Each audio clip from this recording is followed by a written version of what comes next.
రాత్రి శిబిరానికి తిరిగి వచ్చినటువంటి అర్జునుడు ఏడిచాడు, కొడుకు చచ్చిపోయాడు. ఏడిచి మీరు నలుగురు ఎందుకు వెళ్ళి రక్షించలేదని అడిగాడు అన్నల్ని. సైంధవుడు అడ్డుపడ్డాడు, అతనికి వరం ఉందన్నారు. తొందరపడి ప్రతిజ్ఞ చేసేశాడు, రేపు సూర్యాస్తమయానికి నేను సైంధవుడి తల తరగకపోతే నేనే చచ్చిపోతానన్నాడు. అర్జునుడు బానే పడుకున్నాడు ఆ రాత్రి, కృష్ణుడు నిద్రపోడు. మహాభారతం చదివితే ఎంత భక్తపరాధీనుడు రా అనిపిస్తుంది. ఆఖరికి అటు ఇటు దొర్లుతూ ఉంటే సారథి దారుకుడు వచ్చి పిలిచాడు, ఎందుకు అలా ఉన్నారని అడిగాడు. ఎలా నిద్రపడుతుంది, తొందరపడి ప్రతిజ్ఞ చేశాడు.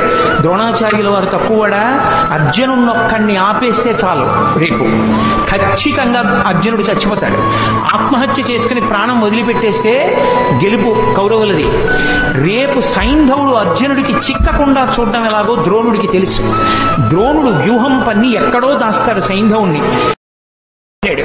శకట వ్యూహం పన్ని లోపల ఎక్కడో చివర దాచేశాడు సైంధవుణ్ణి. పొద్దున్న అయిపోయింది, మధ్యాహ్నం అయిపోయింది, పొద్దు ఒరిగిపోతోంది. యుద్ధం చేస్తూనే ఉన్నాడు, ఎక్కడికో వెళ్ళాలి, ఇంకా మొదట్లో ఉన్నాడు, వ్యూహాన్ని ఛేదించనే లేదు. అయిపోయింది, సూర్యాస్తమయ వేళ అయిపోయింది. సైంధవుడు సంతోషపడిపోతున్నాడు, అమ్మయ్య ఇక అర్జునుడు నా దగ్గరికి వచ్చే అవకాశమే లేదు, నేను చచ్చిపోనని. చిన్న బుచ్చుకున్నాడు అర్జునుడు. అయిపోతోంది సూర్యాస్తమయం, కాబట్టి చంపలేని సైంధవుణ్ణి.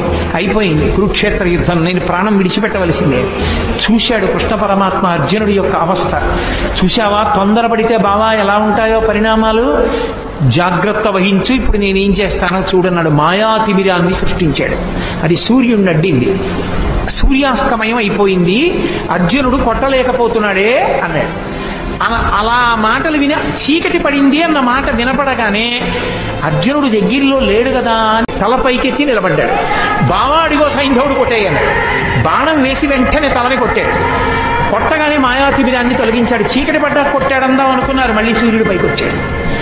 అమ్మా మనం పొరపాటు పడ్డాను రా, సూర్యాస్తమయం అవ్వలేదనుకుంటున్నారు. సైంధవుడి తల బావా కింద పడిందో నీ తల 100 ఒక్కలైపోతుంది. ఎందుకంటే సైంధవుడికి తండ్రి ఉన్నాడు, వృద్ధక్షత్రుడు ఆయన పేరు. ఆ వృద్ధక్షత్రుడికి తపస్సు చేస్తే పుట్టాడు, జయద్రథుడు అన్న పేరుతో సైంధవుడు. ఆయన పుట్టినప్పుడు అశరీరవాణి పలికింది. ఇతని యామరపాటులో ఉన్నప్పుడు ఒక సుక్షత్రియుడి ఇతని తల కొట్టేస్తాడంతే. వెంటనే తండ్రి అన్నాడు, ఏ సుక్షత్రియుడు నా కొడుకు తల కొట్టి కింద పడేస్తాడో వాడి తల 100 ఒక్కలైపోతుందండి.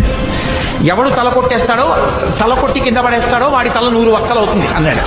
బావా నీకు తెలియదు, వాళ్ళ తండ్రి శాపం ఉందా, తల కింద పడిపోతే నీ తల 100 ఒక్కలు అయిపోతుంది, అందుకు నా తల కింద పడకుండా బంతులాడన్నాడు. ఓ పక్క యుద్ధం చేస్తూ ఓ పక్క పైన బంతులాడాడు. బావా ఇటు యుద్ధం కష్టంగా ఉంది, పాశుపతాస్త్రం వేసి దీన్ని ఎక్కడో హిమాలయ పర్వతాల అవతల ఉన్నటువంటి ఆ సమంతక పంచకం దగ్గర కూర్చుని అసుర సంధ్య వేళ అవుతోందని సంధ్యావందనానికి కూర్చున్నాడు వృద్ధక్షత్రుడు. ధ్యానంలో ఉన్నాడు. ఆయన చేతుల్లో పడేటట్టు కొట్టు, వాళ్ళ తండ్రి చేతుల్లోనే పడుతుంది తలకాయ అన్నాడు. తిన్నగా పాశుపతాస్త్రం వేస్తే సైంధవుడి తలకాయ వెళ్ళి వృద్ధక్షత్రుడి చేతిలో పడింది. ఇదేమిట్రా అర్ఘ్యమిద్దామంటే చేతిలో తలకాయ పడింది, చెయ్యని ఇలా అన్నాడు కొడుకుని చూసుకోకుండా. ఆయన చేతిలోంచి తల కింద పడింది కాబట్టి ఎవరి చేతిలోంచి తల కింద పడిందో వాడి తల 100 ఒక్కలు అవ్వాలి. తండ్రి వృద్ధక్షత్రుడి తలకాయ 100 ఒక్కలైంది. కృష్ణుడు లేకపోతే అర్జునుడి బతికేమో